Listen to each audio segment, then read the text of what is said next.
달콤한 말씀 행복한 하루. 오늘 함께 나누실 말씀은 아모스서 6장 1절부터 14절까지 말씀입니다.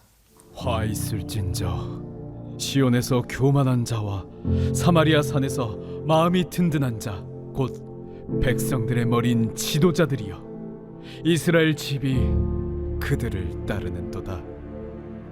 너희는 갈르로 건너가 보고 거기서 큰 하마스로 가고 또 블레셋 사람의 가드로 내려가라. 너희가 이 나라들보다 나으냐? 그 영토가 너희 영토보다 넓으냐? 너희는 흉한 날이 멀다 하여 포악한 자리로 가까워지게 하고 상하상에 누우며 침상에서 기지개 켜며 양떼에서 어린 양과 우리에서 송아지를 잡아서 먹고 비파 소리에 맞추어 노래를 지절거리며 다윗처럼 자기를 위하여 악기를 제조하며 대접으로 포도주를 마시며 귀한 기름을 몸에 바르면서 요셉의 환난에 대하여는 근심하지 아니하는 자로다.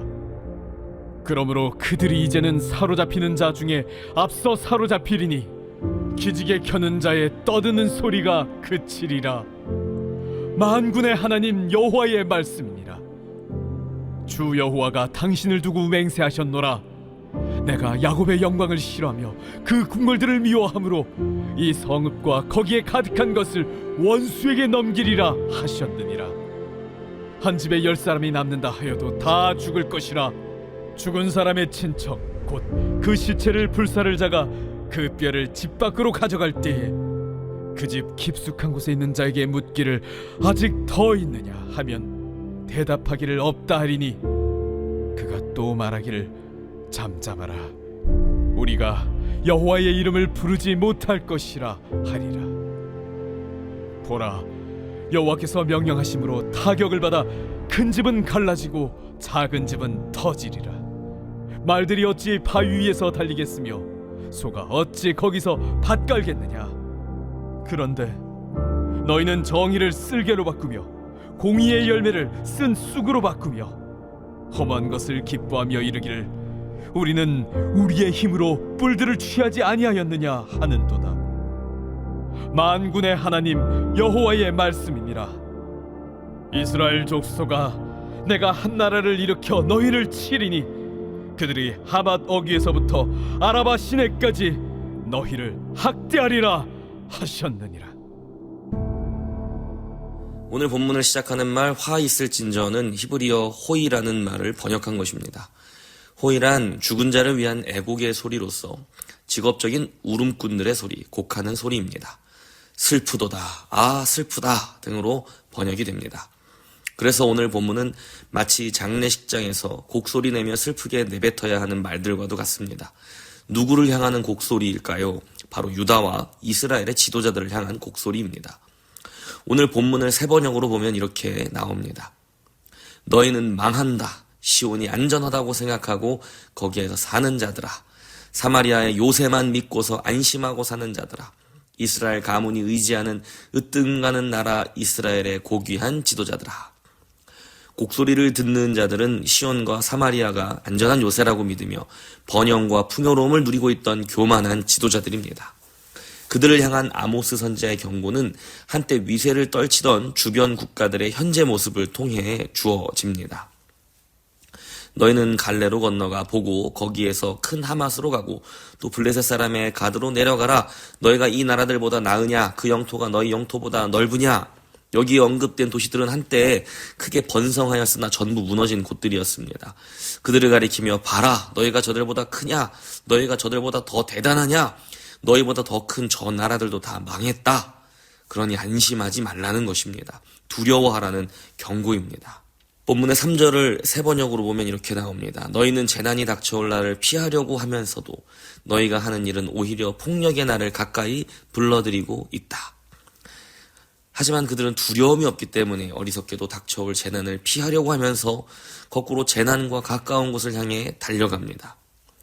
성 어거스틴은 고백록에서 당신에게 순결을 빌면서 기도하기를 나에게 순결을 주소서, 절제를 주소서, 그러나 아직은 마소서 했던 이유는 당신이 너무 빨리 내 소원을 들어주시면 사라지기보다는 충족되기를 원했던 내 정욕의 병으로부터 내가 너무 빨리 고침을 받을까 두려워했기 때문입니다. 라고 고백합니다. 그리고 그는 다시 이렇게 고백합니다. 내 영혼의 습관의 흐름이 저지당하는 것을 죽음처럼 두려워했으나 사실은 바로 그 습관 때문에 영혼은 죽음으로 빠져들어가고 있었습니다. 우리는 우리가 가진 나쁜 습관들의 즐거움을 빼앗기게 될까봐 두려워합니다. 우리가 누리고 있는 온갖 부적절한 시간들을 저지당하는 일을 죽을 듯이 두려워하지만 정작 바로 그 습관 때문에 우리가 죽음으로 빠져들어가고 있다는 것을 알지 못합니다. 우리는 주님을 위한다고 말하면서 정작 주님이 싫어하시는 선택을 할 때가 얼마나 많습니까? 우리가 하는 어떠한 일들이 계속해서 재앙을 불러들이고 있는지 진지하게 성찰해 보신 적이 있으십니까? 아모스가 경고하고 있는 너희가 하는 일, 곧 그들의 부적절한 습관들은 그렇다면 무엇이었을까요? 4절부터 6절이 그 모습을 묘사하고 있습니다. 상아로 만든 화려한 침대에 누워 기지개를 펴는 사람이란 비싼 침대에서 사지를 늘어뜨리고 깊은 잠을 자는 술 주정뱅이나 포만감에 잠든 사람의 모습을 묘사하는 것입니다.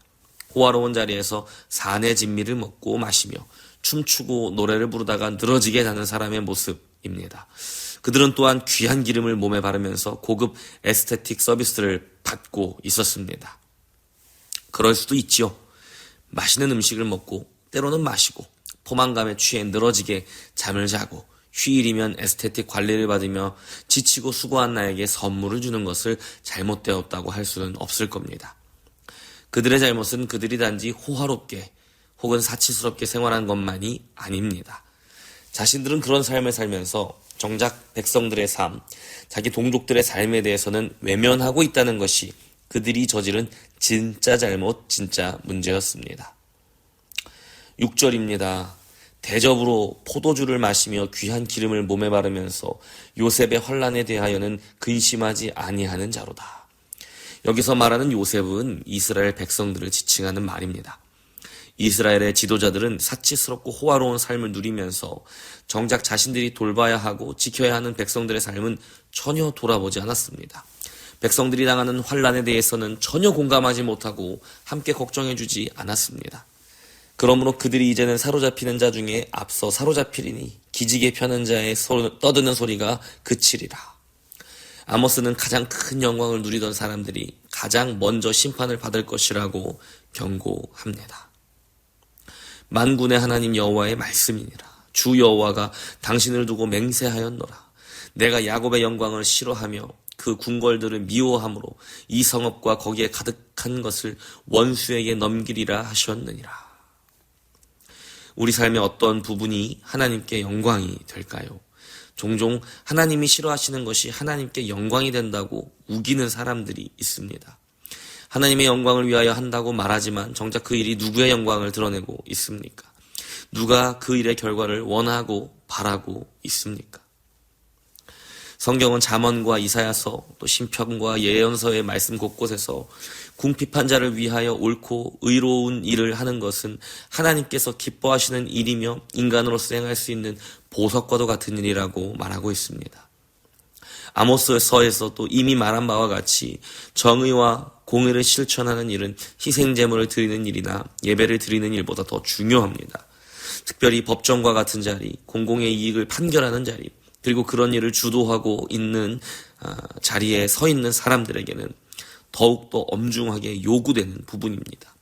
왜냐하면 사회에서 소외되고 돈도 권세도 없는 약자들이 압제당하는 일로부터 보호를 받고 법 아래에서 공정한 판결을 받을 수 있는 유일한 자리이기 때문입니다. 그리고 그런 자리에서 정의와 공의가 나타나지 않는다면 약자들은 일어설 수 없습니다. 정의와 공의를 저버린 이스라엘은 그래서 심판을 피할 수 없는 것입니다. 허무한 것을 기뻐하며 이르기를 우리는 우리의 힘으로 뿔들을 취하지 아니하였느냐 하는도다. 여기서 허무한 것과 뿔들은 각각 이스라엘이 함락시켰던 도시들을 나타냅니다. 허무한 것은 우상이지요. 실체가 없어서 텅 빈 것입니다. 그들이 속이 텅 비어서 아무것도 아닌 것들을 차지하고는 기뻐하고 있는 것에 비웃음을 던지고 있는 것입니다. 성경에는 권력이 높거나 재물이 많아 풍요로운 삶을 누리는 사람들이 여러 등장합니다. 요셉과 에스더 그리고 느헤미야처럼 말입니다. 그들은 모두 왕궁에 사는 사람들이었습니다. 하지만 그들은 자신들이 가진 풍요로움을 자기의 기쁨으로만 취하지 않았습니다. 그럴 때 그 기쁨은 텅 빈 기쁨이 된다는 것을 알았기 때문이겠지요. 그들은 모두 자기 동족과 이웃의 어려움을 위해 기꺼이 위험을 감수하고 자기의 유익을 내려놓는 사람들이었습니다. 그것이 하나님의 기쁨임을 알았고 믿었기 때문입니다. 풍요로운 삶, 이른바 왕궁에 사는 그리스도인이라는 사실은 전혀 문제될 것이 없습니다. 진짜 큰 문제는 내가 왜 그 자리에서 풍요를 누리는지 생각하지 않을 때 벌어집니다. 에스더가 받았던 질문, 네가 왕후의 자리를 얻은 것이 이때를 위함이 아닌지 누가 알겠느냐라는 질문을 스스로에게 던져보아야 하지 않을까요? 내가 왕궁에 있는 것 자체가 이미 하나님의 은혜 때문이라는 것을 기억할 때 우리는 하나님의 말씀에 기꺼이 순종하게 됩니다. 그리고 하나님의 마음으로 다른 이들의 삶에 깊이 공감할 수 있게 됩니다. 그러나 요셉과 에스더 그리고 느헤미야 같은 사람들이 우리의 본이 되는 것은 아닙니다.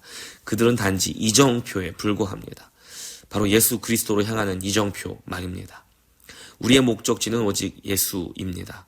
영원한 왕궁을 버리고 죽음을 선택하신 예수. 그리스도의 마음과 그의 생애를 묵상할 때 우리는 비로소 우리가 무엇을 해야 하나님의 기쁨, 하나님의 영광이 될 수 있는지 알게 될 것입니다. 예수님처럼 이웃의 아픔에 공감하고 나누는 사람이 되기 원합니다.